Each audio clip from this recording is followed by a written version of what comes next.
Hello friends, কেমন আছো তোমরা? শুভ বিকালের শুভেচ্ছা সবাইকে। আর আমি এই যে অলরেডি ট্রেন থেকে নামলাম। তোমরা তো জানো আমি পিজিতে গেছিলাম ডাক্তার দেখাতে, আমার একটা অসুবিধা আছে সেই জন্য।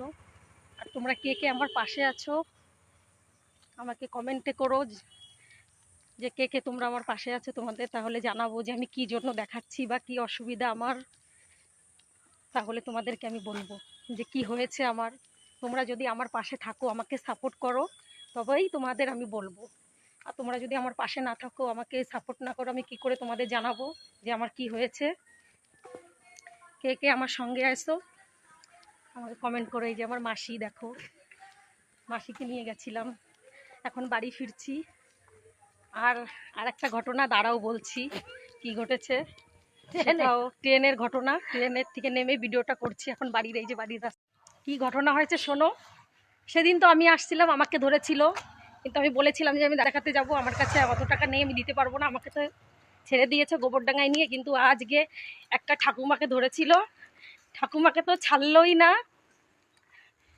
টিটি উঠেছে না হলে 7টা 8টা, তার সঙ্গে লেডিস টিটি আছে, জিআরবি আছে, পুলিশ, সবাইকে নিয়ে ওটা একটা ঠাম্মির কাছ থেকে তো 500 টাকা খসিয়ে নিয়েই গেল। ঠাম্মিটা তো প্রায় মানে ঠাম্মিটা কিভাবে টাকা রেখেছিল জানেন? দু পায়ের মানে ফাঁকার মাঝখানে টাকাটা রেখেছিল। আর সে টাকার ব্যাগটা 3-4 হাজার টাকা আছে ব্যাগে। আর যে লেডিস টিটি উনি ধরে ফেলেছেন, উনি বলেছে ঠাম্মি আপনার পায়ের ফাঁকার মধ্যে টাকাটা আছে, যে হেঁটে যেই আসতে গেছে আর পায়ের ফাঁকা থেকে টাকার ব্যাগটা পড়ে গেছে।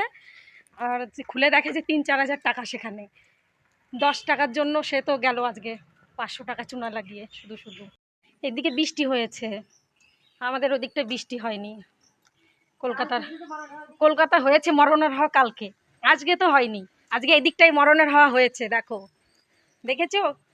আমার মাসি তো আমাকে রেখেই চলে যাচ্ছে। হ্যাঁ, মার্বেলের দোকান এই বাড়ি। ও ভালো। ও এই চলে এলাম প্রায় বাড়ির কাছে কাছে, বাপের বাড়ির দেশে। বাপের বাড়ির থেকে ডাক্তার দেখাচ্ছি।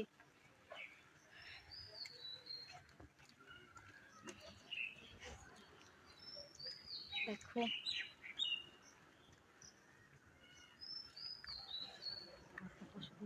তোমরা আমাকে জানিও, ঠিক আছে, কে কে আমার সঙ্গে আছো। না জানলে কি করে বুঝবো? কমেন্ট করো, ঠিক আছে? কমেন্ট দেখলে বুঝতে পারবো কে কে আমাকে কতটা ভালোবাসো।